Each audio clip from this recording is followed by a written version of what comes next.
में पता चल रहा है बहुत दुखद मौतें हुई और सेवादार ही आयोजन करता थे और सेवादार के परिवार वालों की ही मृत्यु हुई और वही इंजर्ड हुए।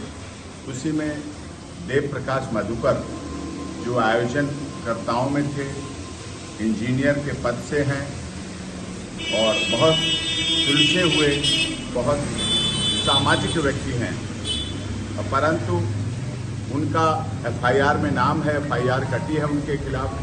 तो मैं उस बारे में ये बताना चाहता हूँ, देव प्रकाश मधुकर हों या अन्य जो भी मानव मंगल मिलन सद्भावना समागम के आयोजक मंडल के हैं, सभी लॉ अबाइडिंग हैं, कानून को मानने वाले हैं। और देव प्रकाश मधुकर का अभी इस घटना के बाद उनके परिवार वालों की मृत्यु हुई, कुछ इंजर्ड हुए हैं, उनके भी अंतिम संस्कार की प्रक्रिया हो रही है पूरी। वो स्वयं में हार्ट पेशेंट हैं, वो हॉस्पिटलाइज हैं, उनका हॉस्पिटल में इलाज चल रहा है। लेकिन फिर भी हम जांच एजेंसियों पर पूरा भरोसा करते हैं और एसटीएफ एसआईटी के सामने हम उनको बहुत जल्दी पेश करेंगे। जैसे ही डॉक्टर्स उन्हें स्टेबल घोषित करेंगे, वैसे ही हम मधुकर को उनके सामने प्रस्तुत करेंगे, उनके सामने पेश करेंगे, जिससे जांच में वो पूरी तरह से भाग ले सकें और अपनी बात बता सकें।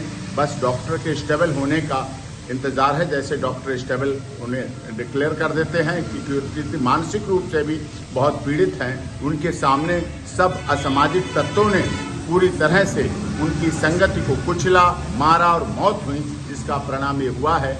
इसीलिए बहुत जल्दी उन्हें हम पेश करेंगे और कानूनी तरीके से बिल्कुल कोई उसमें बात नहीं है और पुलिस एजेंसियों के सामने जिससे वो बता सकें और सारी बात सामने आ सके।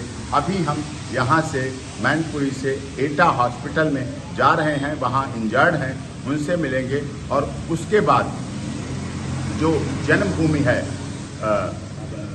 बहादुर नगर में जो गांव है, वहाँ भी बहुत शोक संतप्त परिवार आए हुए हैं, कुछ इंजर्ड के परिवार आए हुए हैं। वहाँ भी जाकर के उसके बाद वहाँ पहुंचकर उनको सांत्वना भी देना है और उनकी आगे की व्यवस्थाएं भी करनी है। और सभी जनपद की कमेटी को जो जिम्मेदारी दी गई है मृतकों के परिवार के बारे में, इंजर्ड घायल के परिवार वालों की, उनकी भी समीक्षा करनी है कि क्या क्या वहाँ किया गया है सभी जनपदों में, क्योंकि लगभग बहुत से जनपद हैं जो पास पड़ोस के जनपद हैं, वहाँ के परिवार के मृतक लोग हैं और इंजर्ड हैं।